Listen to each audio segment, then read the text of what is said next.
రాజకీయాల్లో ఉన్న పార్టీలు ఎన్నికల్లో పాల్గొనకుండా ఉండలేవు. తాము ఎన్నికలను బహిష్కరిస్తున్నామని చెబితే ఓటమిని అంగీకరించినట్లే.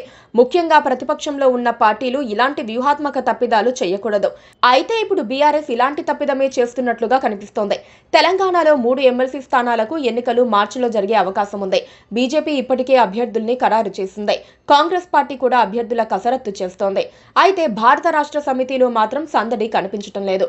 3 స్థానాల్లో ఒకటి ఉత్తర తెలంగాణలోని కీలక జిల్లాలు కలిపి ఉండే గ్రాడ్యుయేట్ ఎమ్మెల్సీ నియోజకవర్గం, మిగతా 2 టీచర్స్ నియోజకవర్గాలు. ఒకప్పుడు అన్ని చోట్ల తిరుగులేని విజయాలు సాధించిన బీఆర్ఎస్ ఇప్పుడు పోటీకే ముందుకు రావటం లేదు. 3 ఎమ్మెల్సీ స్థానాల పదవీకాలం మార్చి 29తో ముగియనుంది. అందులో 2 ఉపాధ్యాయ నియోజకవర్గాలు, 1 పట్టభద్రుల నియోజకవర్గం.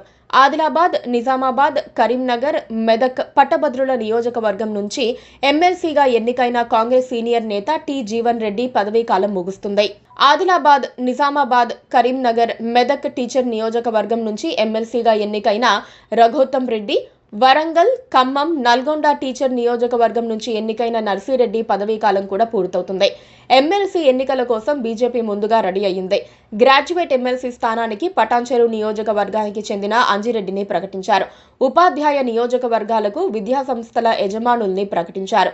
కాంగ్రెస్ పార్టీ మళ్లీ సిట్టింగ్ ఎమ్మెల్సీ జీవన్ రెడ్డికి ఛాన్స్ ఇవ్వాలా లేకపోతే కొత్త వారికి ఛాన్స్ ఇవ్వాలా అని ఆలోచిస్తోంది. ఉపాధ్యాయ నియోజకవర్గాల్లో మాత్రం మిత్రపక్షాలు అయిన కమ్యూనిస్టులకు మద్దతు ఇవ్వాలన్న ఆలోచన చేస్తున్నారు. త్వరలో నిర్ణయం తీసుకోనున్నారు. అయితే భారత రాష్ట్ర సమితి మాత్రం ఇంకా కసరత్తు చేయలేదు. కరీంనగర్ మాజీ మేయర్ సర్దార్ రవీందర్ సింగ్, టీఎస్టీఎస్ మాజీ చైర్మన్ చిరుమల్ల రాకేష్, టీఎన్జీఓ మాజీ అధ్యక్షుడు దేవి ప్రసాద్, బీఆర్ఎస్వీ అధ్యక్షుడు గెల్లు శ్రీనివాస్ యాదవ్ అవకాశంపై హామీ ఇస్తే పని చేసుకుంటామన్నారు. కానీ ఎవ్వరికీ గ్రీన్ సిగ్నల్ ఇవ్వకపోవడంతో సైలెంట్ గా ఉన్నారు. 2019లో రాష్ట్రంలో అధికారంలో ఉన్నప్పటికీ కేసీఆర్ అధికారికంగా అభ్యర్థిని ఎన్నికల బరిలో నిలపలేదు. స్వతంత్రంగా పోటీ చేసిన చంద్రశేఖర్ గౌడ్ కు చివరి నిమిషంలో అనధికారిక మద్దతు పలికింది. కానీ జీవన్ రెడ్డి గెలిచారు. పట్టభద్రులు ఉపాధ్యాయ ఎమ్మెల్సీ ఎన్నికల్లో సాధారణంగా రాజకీయ పార్టీలు పోటీ చేయబోవని, ఉద్యమ సమయంలో తెలంగాణ వాదం ఎజెండాగా పార్టీ అధినేత కేసీఆర్ ఆ ఎన్నికలను ఉపయోగించుకున్నారని కేటీఆర్ ఇటీవలే వ్యాఖ్యానించారు. ఓటర్ల సంఖ్య కూడా చాలా తక్కువగా ఉంటుందని, వాటికంటే స్థానిక సంస్థల ఎన్నికలు చాలా కీలకమని ఆయన చెప్పారు. కేటీఆర్ మాటల ప్రకారం చూస్తే ఎమ్మెల్సీ ఎన్నికలకు బీఆర్ఎస్ దూరం అవుతుందని అనుకోవచ్చు. కానీ ఇది వ్యూహాత్మక తప్పిదం అవుతుందన్న అభిప్రాయం వినిపిస్తోంది. ఏడాది పాలనలో కాంగ్రెస్ పై ప్రజా వ్యతిరేకత పెరిగిపోయిందని విస్తృతంగా ప్రచారం చేస్తోన్న సమయంలో ఎన్నికల్లో పోటీకి దూరంగా ఉండటం మంచి వ్యూహం అనిపించుకోదు.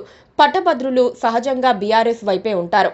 ఇలాంటి అవకాశాన్ని సద్వినియోగం చేసుకోవాల్సింది పోయి పోటీకి దూరంగా ఉంటే బీఆర్ఎస్ ఓట్లన్నీ కాంగ్రెస్, బీజేపీ మధ్య చీలిపోతాయి. అది బీఆర్ఎస్ కు దీర్ఘకాలంలో చేటు చేస్తుందన్న అభిప్రాయం ఉంది. మరి బీఆర్ఎస్ చీఫ్ ఏం చేయబోతున్నారో? Please subscribe to KTV Telugu. KTV Telugu. KTV Telugu. KTV Telugu. KTV Telugu channel.